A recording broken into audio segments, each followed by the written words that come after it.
So hello guys, welcome to be well Vigyan. मैं प्रतीक शर्मा। तो भैया हमारा जो है ड्राफ्टिंग प्लेडिंग का जो सब्जेक्ट चल रहा था कंटिन्यूशन में ही, तो आज का हमारा टॉपिक कंटिन्यूशन में लगा रहा हूँ मैं। इस वीडियो को डाल अलग अलग रहा हूँ इस वीडियो को, लेकिन कंटिन्यूशन में जो है वीडियो चलती आ रही है। आज का हमारा टॉपिक रहेगा application for setting aside x parte decree. ठीक है जी। तो ऑर्डर 9 रूल 13 जो है वो सीपीसी का ये कह रहा है कि जो एक्स पार्टी डिक्री है उसको सेटिंग असाइड मतलब उसको हटाना। अब पहले ये समझते हैं एक्स पार्टी डिक्री क्या होता है। ठीक है जी। तो एक्स पार्टी डिक्री होता क्या है, फटाफट से ये समझ लेते हैं, ज़्यादा इसके अंदर टाइम नहीं लगेगा। An ex parte decree is a decree passed in the absence of a defendant, मतलब कि कोई भी एक पार्टी के फेवर में पास कर देना जजमेंट या डिक्री, तो उसको जो है हम यहाँ पर ऑब्वियसली बाद में जजमेंट ही बन जाएगा वो, लेकिन किसी एक पार्टी के फेवर में जो है यहाँ पर कोर्ट कर देती है पास अपनी डिक्री को, तो उसको हम कह देते हैं एक्स पार्टी डिक्री। लेकिन एक पर्टिकुलर केस में होता है, मतलब कि जब कोई दूसरे वाला एब्सेंट हो। अब जनरली आप खुद ही दिमाग लगा के मुझे बताओ किसके फेवर में होगा? जिसने केस डाला है। ठीक है जी। अब जिसने केस डाला है उसी के फेवर में वो पास हो सकता है ना। अगर वो केस डालने वाला ही नहीं आया तो केस ही बंद हो जाएगा, क्योंकि भाई उसने केस डाला है। सिंपल है, बेसिक समझो इसको। आगे कॉम्प्लिकेशन अलग आती है कि भाई उसने भी केस काउंटर क्लेम डाल दिया, कुछ डाल दिया, वो एक अलग केस है। सिंपल रखो कि मैंने आपके ऊपर केस डाला है और आप जो है कोर्ट में नहीं आ रहे, तो अब मैं बैठा तो रहूँगा नहीं अपने जस्टिस को लेने के लिए। ठीक है जी। तो कोर्ट मेरे फेवर में जो है पास कर देगा ऑर्डर, और आप जो है यहाँ पर मारे जाओगे। ठीक है, क्योंकि आप आए नहीं। तो ये हो गया ex parte decree. Where the plaintiff appears and the defendant does not appear when the suit is called out for the hearing, and if the defendant is duly served, the court may hear the suit ex parte and passes the decree against him। तो वही चीज़ हो गई जहाँ पर सब कुछ हुआ है, समन वगैरह सब कुछ गया है, लेकिन उसके बाद भी जो है डिफेंडेंट गायब है। तो उस केस में जो है प्लेंटिफ जिसने केस डाला है उसके फेवर में जो है वो बातचीत चली जाएगी। ठीक है। अब इसकी रेमेडीज़ क्या है, मतलब अब कॉमन अपना दिमाग लगा के ये बताओ रेमेडीज़ किसके लिए होंगी, नुकसान किसको हुआ इस पूरे? अगर मैंने आपके खिलाफ एक केस डाला और आप केस में नहीं आए और मेरे फेवर में जो है यहाँ पर केस चला गया, अब रेमेडीज़ किसके लिए होंगे? मेरे लिए, आपके लिए? ऑब्वियसली आपके लिए, क्योंकि भैया आप मारे गए हो। मारे गए इन द सेंस कि मतलब केस मतलब फेवर में मेरे हो गया, आपका तो नुकसान हो जाएगा। आपको तो जो भी केस है पैसे देने पड़ेंगे व्हाट्सएवर, वो आपको देना पड़ेगा। तो अब रेमेडीज़ किसके लिए? डिफेंडेंट के लिए।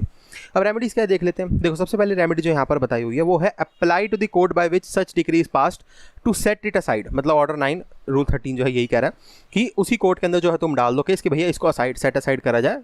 और हाँ, बाय रिकॉर्डिंग द रीजंस कि भैया कहाँ पर थे तुम, कहाँ गायब थे? अरे जी मैं हॉस्पिटल में था, मेरे को वीज़ा नहीं मिल रहा था, कुछ भी केस हो सकता है जिस वजह से मैं नहीं आ पाया। दूसरा point, prefer an appeal against such a decree.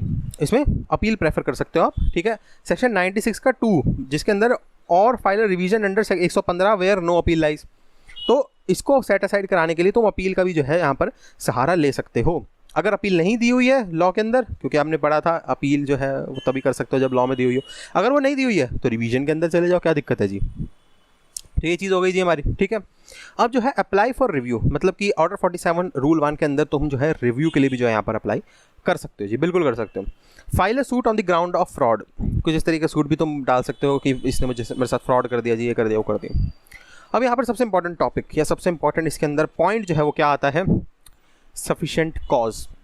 बहुत इंपॉर्टेंट, ध्यान से सुनना। कह रहा है that the summon has not been duly served or he was prevented by sufficient cause appearing when the suit was called on for hearing.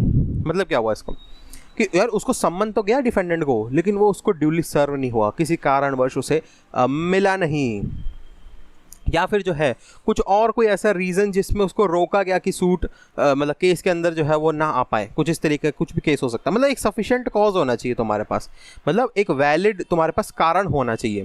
ठीक है। अब देख लेते हैं रिवीजन, इसी के अंदर देख लेते हैं रिवीजन क्या है। देखो, x party within the meaning of section 115 CPC is revisable. ठीक है जी। सो अंडर सेक्शन 115 जो रिवीजन है सीपीसी का, उसके अंदर जो है एक्स पार्टी में तुम डाल सकते हो अपनी रिवीजन। तो हाई कोर्ट में also exercise supervisory jurisdiction under article 227 of the constitution in appropriate case. तो आर्टिकल 227 के अंदर जो हमने पढ़ा था ना कि हाई कोर्ट जो है पूरे निगरानी रखती है अपनी छोटी कोर्टों पे, वो भी जो है इस केस के अंदर वैलिड है। ठीक है।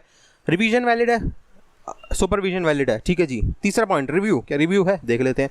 N aggrieved party can also file an application for review if the condition laid down in order 47 rule 1 are satisfied. बड़ा आसान हो गया। कह रहे तुम रिव्यू में भी जा सकते हो अगर ऑर्डर 47 रूल 1 जो है तुम्हारा सेटिस्फाई कर देते हो। ठीक है जी, बड़ा आसान हो गया। अब देख लेते हैं क्या suit a suit is to set aside an ex parte decree is not maintainable. Suit जो है यहाँ पर तुम नहीं डाल सकते मतलब। But if an ex parte is alleged to have obtained by the plaintiff by fraud, the defendant can file a regular suit to set aside such decree. अगर फ्रॉड या कुछ एक्सेप्शनल केसेस आ गए कि फ्रॉड से लिया है इसने एक्सपायरी डिग्री या कुछ हुआ है, तो उस केस के अंदर तुम उल्टा जो है उसके ऊपर केस डाल दो। Writ petition under article 296 continue करा जाए। टॉपिक अलग है यार, ये काम करते हैं इसको अलग डालते हैं टॉपिक को, ठीक है। टॉपिक अलग डालते हैं, 5 मिनट की बनी है, वैसे छोटी बनी है, डाल कर सकते हैं, बाकी कोई नहीं, अलग डालते हैं। इस वीडियो को यहीं पर रोकता हूँ मैं।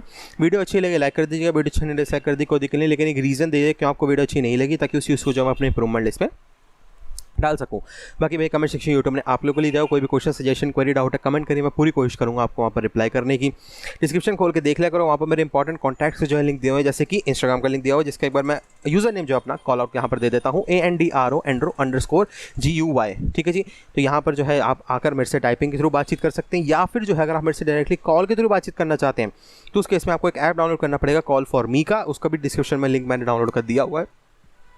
ऐप को इंस्टॉल करो, वहाँ पर मेरा नाम प्रतीक शर्मा या फिर BBA LLB ज्ञान जो मेरे चैनल का नाम है सर्च करो, और वहाँ पर आप आकर डायरेक्टली मेरे से कॉल के थ्रू जो है लाइव बातचीत कर सकते हो। सब्सक्राइब अगर करा हुआ तो बहुत ही बढ़िया, सब्सक्राइब नहीं करा तो कर लो। ऐसे इंपॉर्टेंट सब्जेक्ट्स और ऐसे इंपॉर्टेंट टॉपिक्स को जो है तुम लोग कर दोगे क्या मिस। और सब्सक्राइब करने के बाद एक बेल आइकन होगा, उसको क्लिक करके ऑल पे कर देना। बाय डिफॉल्ट वो पर्सनलाइज भी होता है, ऑल पे कर देना। क्यों?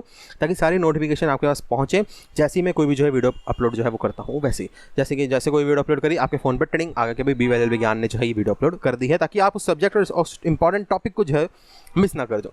चलो जी, यही था इस वीडियो के अंदर। Thank watching to BBA LLB presentation signing out. Bye bye, take care and या कोरोना से बच के और कंटिन्यू करता हूँ।